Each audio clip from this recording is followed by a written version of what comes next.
Good morning. Welcome. I am Stephen C. You are at Steve O'C's on TikTok. It is Tuesday, July 1st, 2025, 11 a.m. Central Time. Welcome to this Course in Miracles review. This discussion of the lesson of the day and also a corresponding portion of the text on this channel, on this account, in this live, our discussion centers upon self-inquiry, enlightenment, mysticism, the mystical, the esoteric, spirituality, the awakening, and ascension, which we are participating in right now as we raise our consciousness and remember who and what we really are as we reintegrate, resurrect, and re-embody the higher self, capital S, the universal self, the truth within us. So welcome. Thank you for being here. I am here every morning at 11 a.m. Central Time. If you missed the live, if you were interested in the live, if you missed the live, or if you would like to see some of the other discussions and topics we have covered as we proceed through the Course in Miracles, you can go to the YouTube channel. The link is in my account bio. Or go to YouTube and search at Steve O'C's, STEVOSEES.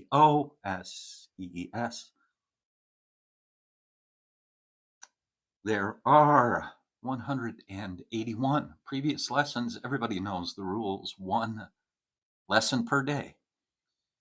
There are 365 lessons in the workbook of the Course in Miracles.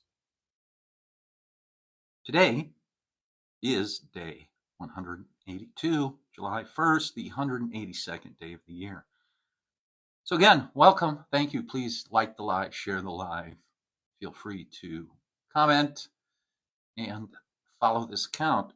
I'd like to begin each session, each download and transmission by reviewing the introduction to the Course in Miracles, 2 paragraphs, 12 sentences, which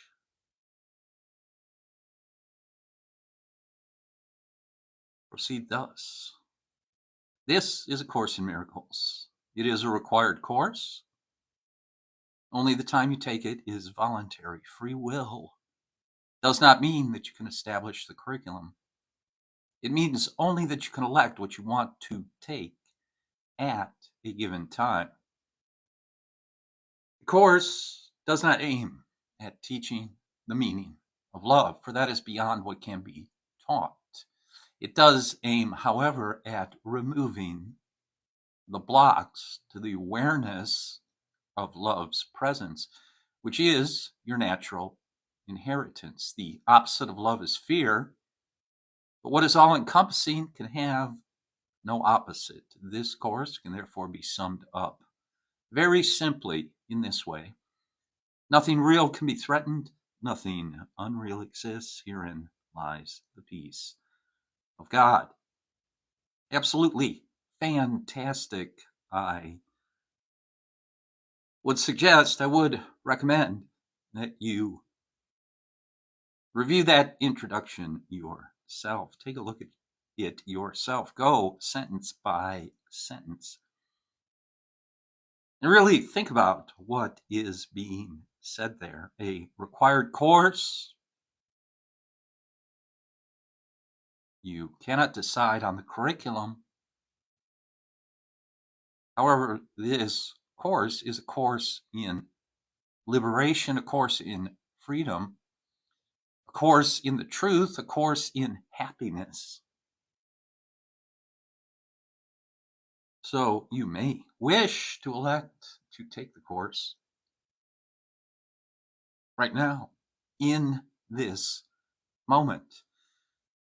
You may wish to delay yourself no longer, to block yourself, to block your awareness to love's presence. The outcome is the recognition and the realization that the truth cannot be attacked. Nothing real can be threatened, as it says here. Nothing unreal exists. There is nothing to fear. So just a fantastic grounding exercise. It helps orient us, an opening prayer, if you will. It lifts our vibration so that we can and will approach this review today, this discussion with an open heart and an open mind. Thanks again for being here. So, lesson 182 today says, I will be still an instant and go home. I will be still an instant and go home. The wonderful implication here is that your home is right where you are. Your home is in your consciousness, and the stillness, the silence of the chattering mind, the emptiness of consciousness is where your home is, where your true self, capital S, abides.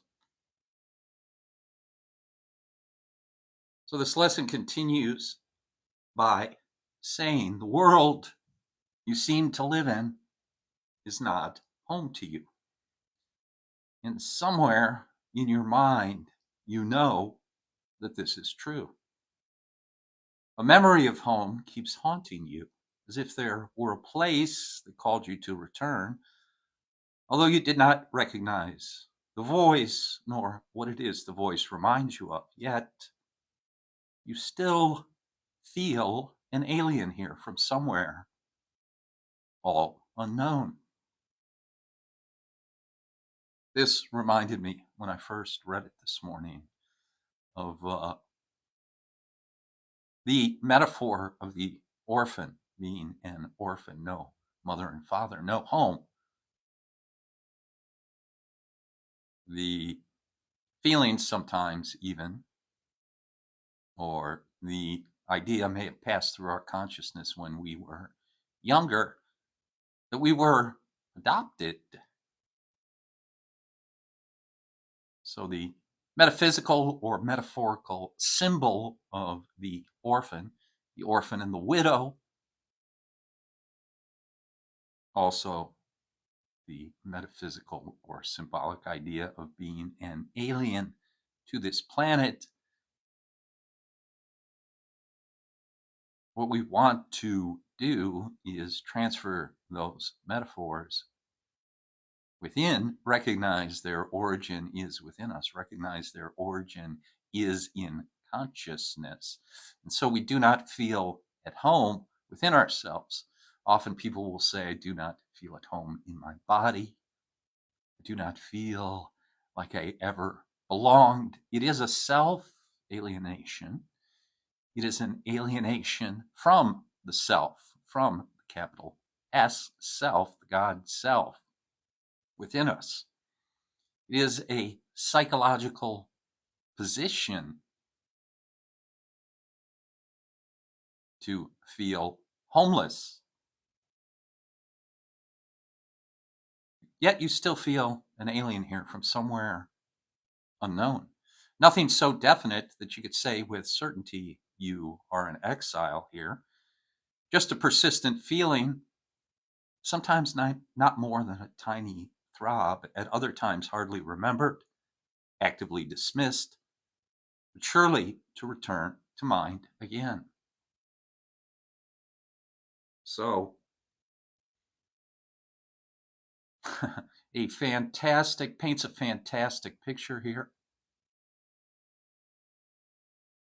Just wonderful composition, image painting, picture painting that the Course in Miracles is constantly engaged in. The imagery, if you allow it to penetrate your consciousness, The imagery, the metaphors, the symbolism are outstanding. A little, just to sit still, I will be still an instant and think about what's being said here. Something haunting me, some feeling, maybe not more than a tiny throb, that I'm an alien here. Something's not right. Other times I forget about it. Other times I tell that thought to go away, actively dismissed. But it surely comes back to mind again. So just think about that situation. Calmly, quietly think about that sense, that vibration of alienation, of being different, of separation. No one but knows whereof we speak, or in a less arcane language, everyone knows what we're talking about. No one but knows whereof we speak, yet some try to put it, yet some try to put by their suffering. Oh my goodness. No one but knows whereof we speak, yet some try to put by their suffering, put away their suffering in games they play to occupy their time and keep their sadness from them. So we invent games, we invent things to do throughout the day in order to occupy our time, in order to keep our sadness from us. Others will deny they are sad and do not recognize their tears at all. Still others will maintain that what we speak of is illusion, not to be considered more than but a dream, yet who, in simple honesty, without defensiveness and self-deception, would deny he understands the words he speaks.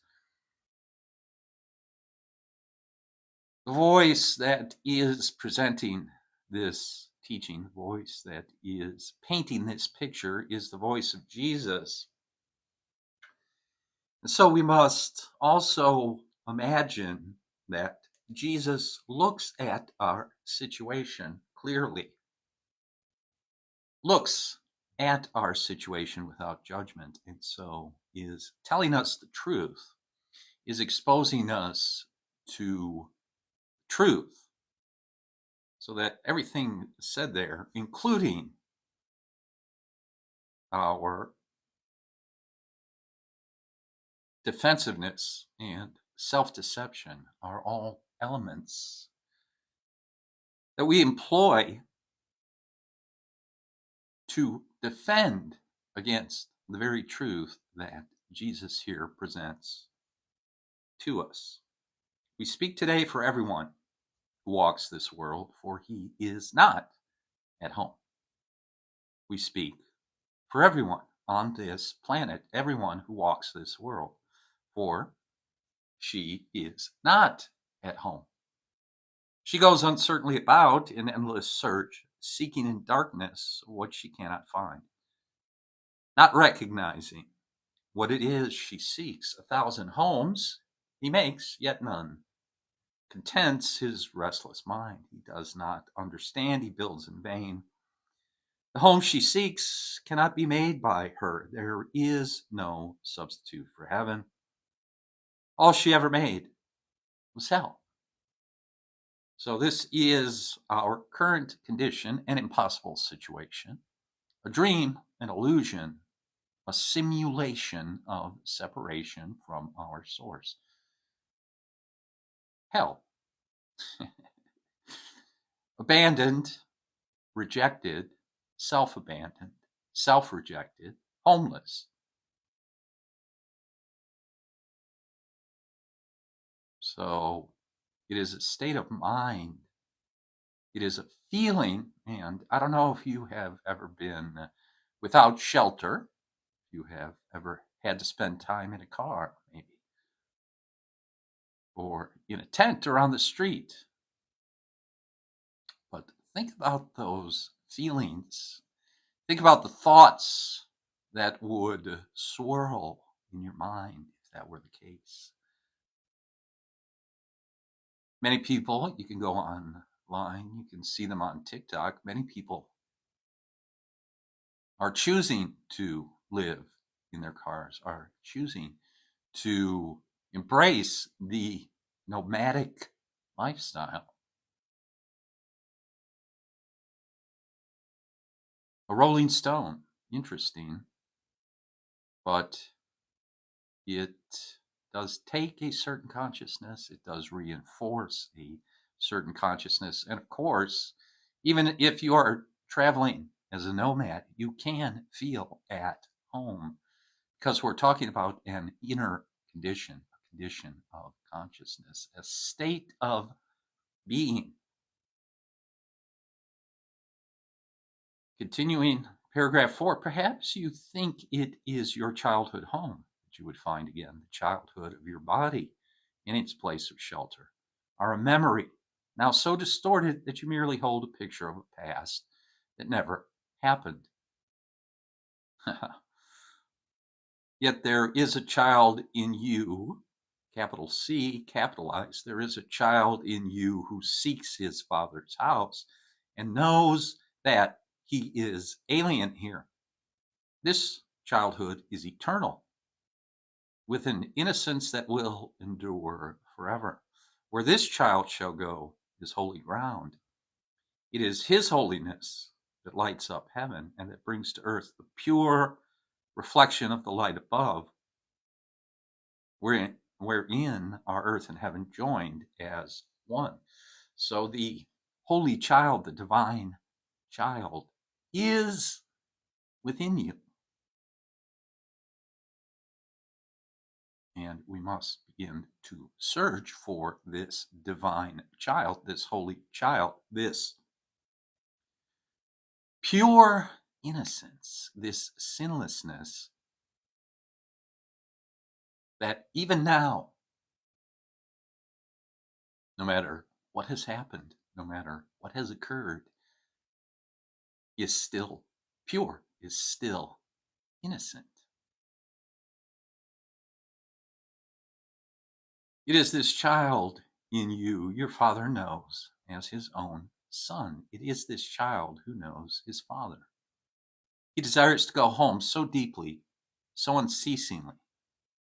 His voice cries unto you to let him rest a while. He does not ask for more than just a few instants of respite, just an interval in which he can return to breathe again the holy air that fills his Father's house. You are his home as well. He will return. But give him just a little time to be himself within the peace that is his home, resting in silence and in peace and love. So I will be still an instant and go home. I will allow the Christ child within me to abide in its innocence and purity in heaven for just an instant. I will be peaceful. I will be empty. I will be secure in the truth. Yes, this is a form of meditation. This is a practice. This is active imagination, as outlined by Jung. This is manifestation, as outlined by Neville Goddard and all his pupils and students we see on this app and online. What if you imagined the Christ child, the perfect child, the divine child, the sinless one within you returning home to his Father's house, to her Father's house? Imagine that, embody that feeling, embody that archetype. Look upon that archetype, see that archetype, connect to it. Continues, this child needs your protection. He is far from home. He is so little that he seems so easily shut out, his tiny voice so readily obscured, his call for help almost unheard.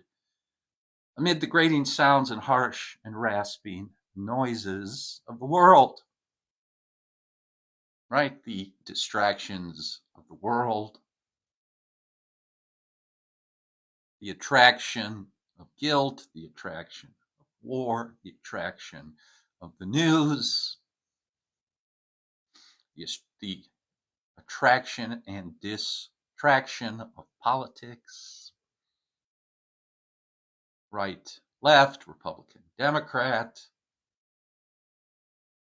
harsh and rasping noises. A tempest, by the way, in a teapot.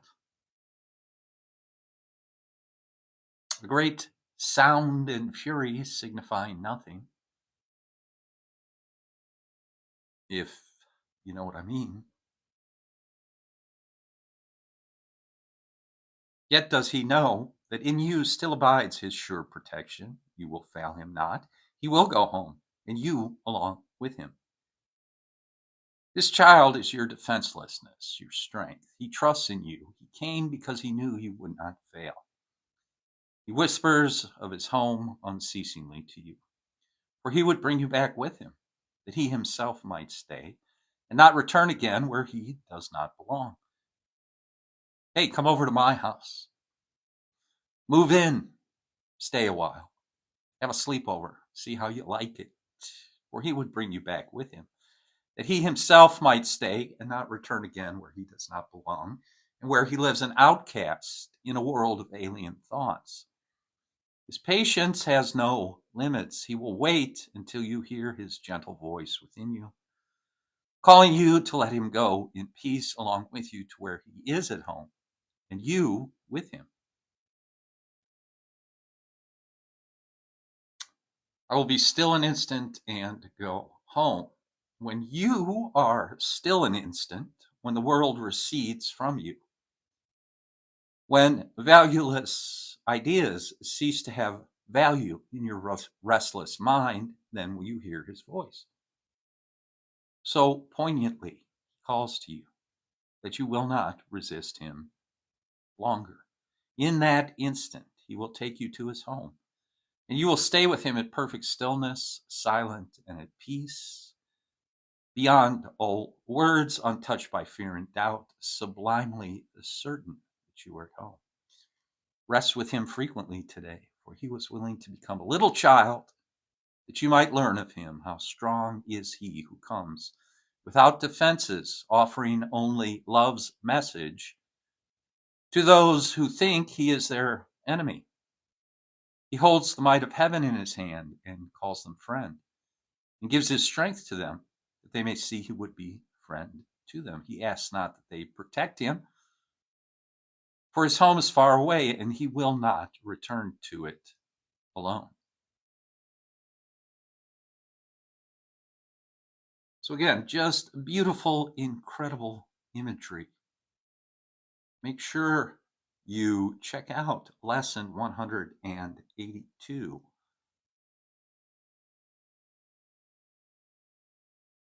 You can find it online at acim.org if you don't have a copy of the text. If you don't have the book, you can go online and find it. Lesson 182, take time today to lay aside your shield, your defenses, your defensiveness, your belief in attack and counterattack, your belief in division. Lay it aside, your belief in opposition. Lay it down. Take time today to lay aside your shield, which profits nothing, and lay down the spear and sword you raised against an enemy without existence. Christ has called you friend and brother. He has come even to ask your help in letting him go home today, completed and completely. He has come as does a little child who must beseech his father for protection and for love. He rules the universe, and yet he asks unceasingly that you return with him and take illusions as your gods no more. You have not lost your innocence.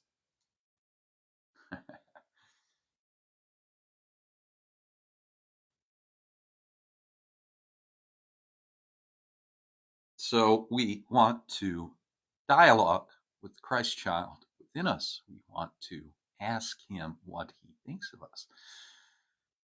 We want to dialogue with divine wisdom within us, the divine feminine. Ask his mother, who is this child? Why is he here? What does innocence mean? What does sinlessness mean? What does defenselessness mean? Can I walk through the day? Can I put down my shield? Can I put down my sword, my gun? Can I put it down and walk through the day perfectly confident, that I will not be attacked, that I will not need to defend myself, that I am perfectly protected, that this child, this state of mind, this archetype of the divine child is my protection. Maybe search online, maybe ask ChatGPT about the divine child. Do a cross-disciplinary study of religious imagery of the divine child in every religion, a cross-cultural examination of the divine child. Get some ideas, get some pictures, and then think on these things. This is the practice. This is the discipline. This is how we transform our mind, transform our consciousness, therefore transform our thoughts, our perceptions, and our experiences in this world. Thus, we transform the world by transforming ourselves. I will be still an instant and go home. As you also recall from the last review we did, the last 10 days, we told ourselves we would go to the higher self. We would go into the silence and not speak. We would listen. So we would adopt an attitude of listening, an attitude of receptivity.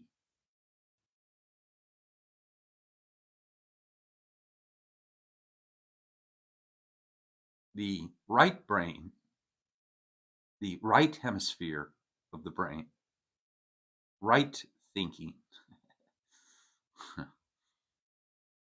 a receptivity to receive revelations, to receive inspirations, impromptu feelings, to become receptive and open without fear of negativity, without fear of demons. Of course, you can protect yourself through your intention to receive only light, through your intention to receive only love, by your intention to receive only blessing, but then to become open and receptive to that blessing, which will come from on high, from a higher vibration, from a higher consciousness. So now, over to the text, chapter 21, section 3, which is the 182nd section of the text. So the text has chapters, sections, paragraphs, and sentences. We are going to the 182nd section, which is chapter 21, section 3, one per day. It is called Faith, Belief, and Vision. And the first sentence here is a reminder of something that has already been discussed. The reminder is all special relationships have sin as their goal. Special relationships are created by the egoic consciousness. Special relationships do not share, they take. They do not give, they take. All special relationships have sin as their goal. They miss the mark, sin. They are outside of, they are separate from the truth. Sin is their goal. For they are bargains with reality toward which the seeming union is adjusted. So a substitute reality, a false idol, a false conception, a distorted conception of reality to which we adjust. We make a bargain with reality. We sacrifice what we really are. We sacrifice our authenticity. We allow the devil to take our authenticity. We allow the egoic consciousness to deceive us. We are self-deceived. So we make bargains. Okay, I'll do this if you do that. A special relationship instead of everyone just being who they are, being authentic, and realizing that the universe is self-regulating.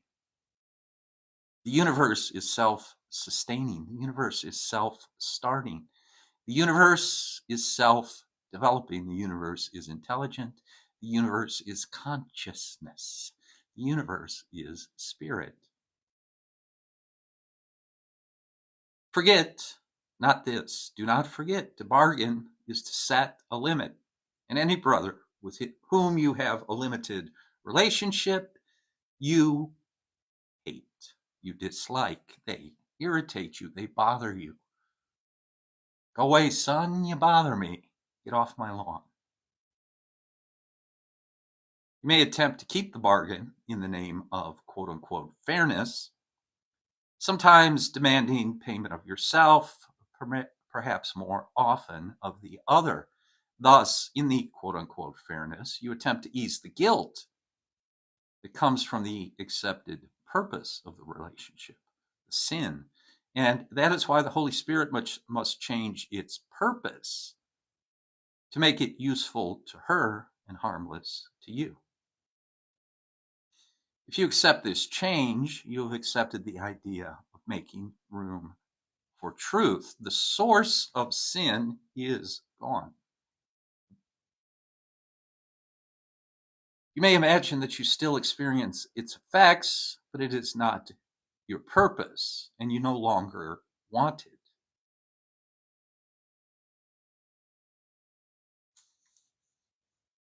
So this portion of the text, these two starting paragraphs, outlines, describes, shows us the way of reasoning, the way of thinking. No one allows a purpose to be replaced while he desires it. So we set a purpose, we set an intention, we recognize a goal. And all the Course is saying is we follow it then. And through cognitive bias, everything we see reinforces our goal. If our goal is sin, if our goal is separation, if our goal is missing the mark, then that's what we will see. We will see the opposite of life. We will see the opposite of love. And you must admit it can be seen in this world. So it just quietly, peacefully, silently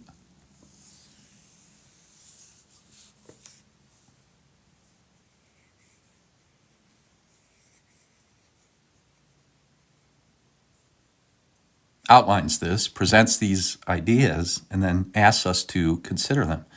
Suggests we might like to consider these ideas. Okay, the mind will follow the purpose it has chosen, grimly or happily, but always with faith and with the persistence that faith inevitably brings, with the persistence that faith inevitably brings. The power of faith is never recognized if it is placed in sin, but it is always recognized if it is placed in love. Why is it strange to you that faith can move mountains? This is a little feat for such a power. For faith can keep the Son of God in chains as long as he believes he is in chains. And when he is released from them, it will be simply because he no longer believes in them. Withdrawing faith that they can hold him and placing it in his freedom instead. Now, for instance, politically, we have discussions about freedom and tyranny, right? Or fascism. So there's discussions about freedom, but the freedom is not external freedom. That is not the freedom we're talking about. We're talking about internal freedom, knowledge of ourselves, knowledge of who and what we are, which is then true power, the power to create our world as we desire it to be, regardless of who holds office, regardless of the form of government. It is the true power, the spiritual power, the power that truly sets us free. Dominion, sovereignty, okay? Real sovereignty. Not sovereignty in front of a judge, not a sovereign citizen. Yes, maybe someone who's not going to listen to the BS that's been designed by the elite, by the 1%, by the banksters, by the fraudsters, but freedom from it entirely. The ability to move within it and not be a part of it. That is a spiritual, metaphysical, esoteric way of being, which cannot be controlled, which moves from within itself. It goeth where it listeth. It is like the wind. No one knows where it comes from. No one knows where it's going. We can live like that. Okay, faith and belief and vision are the means by which the goal of holiness is reached. Through them, the Holy Spirit leads you to the real world, away from all illusions where your faith was laid. This is her direction, the only one she ever sees. And when you wander, she reminds you there is only one direction. Her faith and her belief and vision are all for you. And when you have accepted them completely instead of yours, you will have need of them no longer. For faith and vision and belief are meaningful only before the state of certainty is reached. In heaven, they are unknown, yet heaven is reached through them. Okay, so we're on a journey. We're learning. This is the exercise. These are the practices.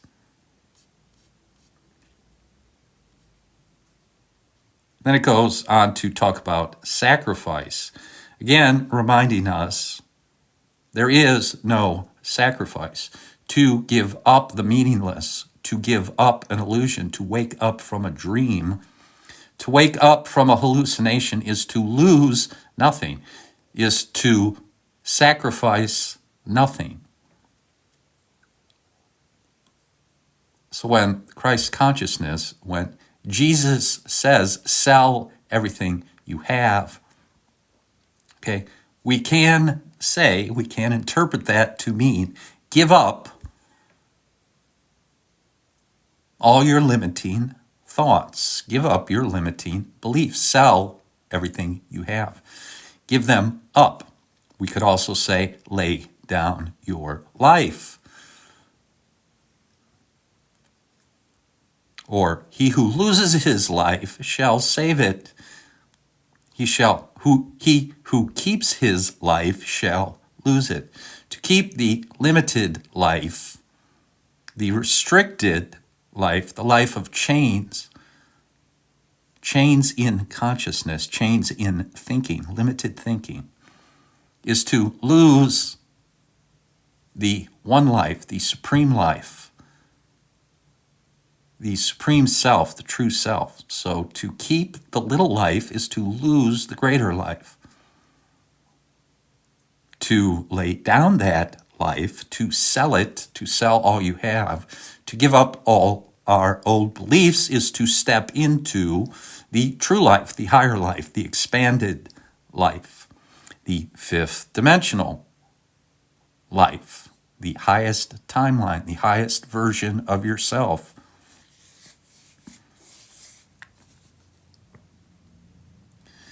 So it goes on to talk about these things. There's several more paragraphs. In the interest of time, just going to hit a couple highlights here. I'm here every day at 11 a.m. Central Time for about 45 minutes, an hour.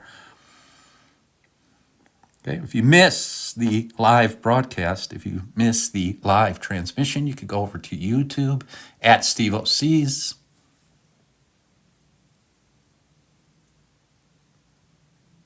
You can check it out over there. Over 150 hours of discussions of the Course in Miracles. Put it on in the background. Put it on while you go to sleep. Let it sink into your subconscious mind. Let it become a part of your cosmology. So a few highlights here before we close out this session. Those who would free their brothers from the body can have no fear. Why do we want to free ourselves from the body? We are not the body. The body is a spacesuit. The body is a meat suit. We are not the body. The body is a vehicle. Again, do your cross-cultural research. In many spiritual systems, in many metaphysical or religious systems, especially on the esoteric side, the body is referred to as a vehicle, an animal, a horse, a carriage.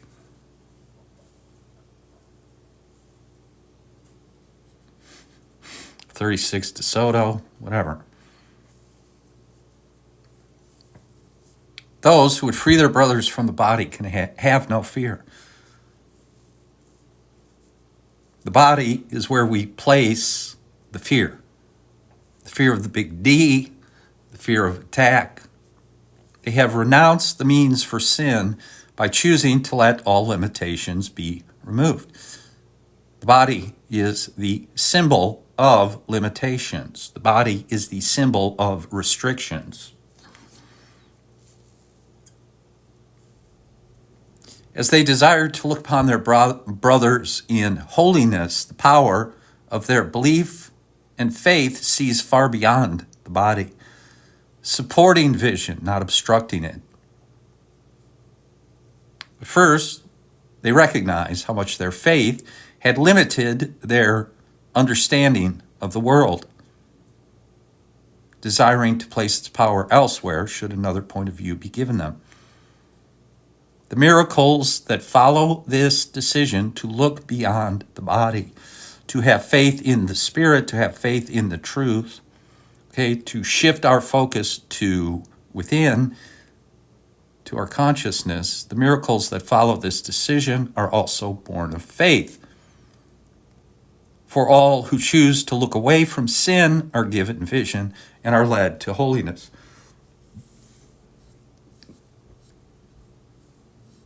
Your faith in sacrifice has given it great power in your sight, except you do not realize you cannot see because of it. Do you think the Holy Spirit is concerned with this? She doesn't care about what it is her purpose to lead you from.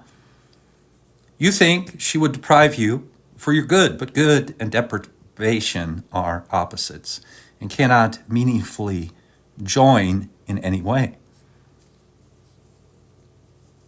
The body was made to be a sacrifice to sin, and in the darkness, so it is still seen. So think about the teachings of the Christian religion, the Christian church. The body was made to be a sacrifice to sin. That's one way to look at it. But it says here, yet in the light of vision, it is looked upon quite differently. You can have faith in the body to serve the Holy Spirit's goal and give it power to serve as means to help the blind to see. But in their seeing, they look past it, as do you. The faith and the belief you gave it belongs beyond the body. You gave perception and belief and faith from mind to body. Let them now be given back to what produced them. We transferred our perception, belief, and faith from the mind to the body, from consciousness to a symbol. Let belief and faith and vision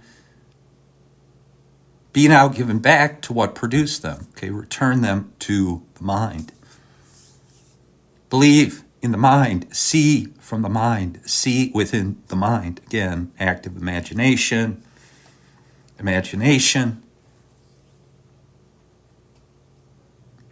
Give them now back to what produced them and can use them still to save itself from what it made. So, a mind reversal, a 180-degree reversal. The world we live in is the upside-down world. It is upside down. It is backwards. This is the idea. This is the teaching Course in Miracles wants us to understand, wants us to realize. It's upside down and backwards here. So by practicing with the Course, by reading the Course, studying the Course, examining the Course, we reverse it. We reverse our thinking. We use the tools of the mind that imprisoned us, that limited us to whatever we're limited to whatever degree. The Holy Spirit takes those tools, reverses the goal, changes the purpose, changes the intention, but then uses those tools to lead us back to the source, back to the light, back to the fullness of consciousness, back to the truth, back to our home. So I will be still a moment and go home. All right, that's it for today. Thank you again. That was chapter 21, section 3, faith, belief, and vision, how faith, belief, and vision work together, how they have worked together in the past to deceive us, to limit us, how they have worked together to support sin, and now how faith, belief, and vision can be reversed, can be used in the completely opposite manner by the Holy Spirit, by divine wisdom, by the divine feminine, by the Holy Christ child.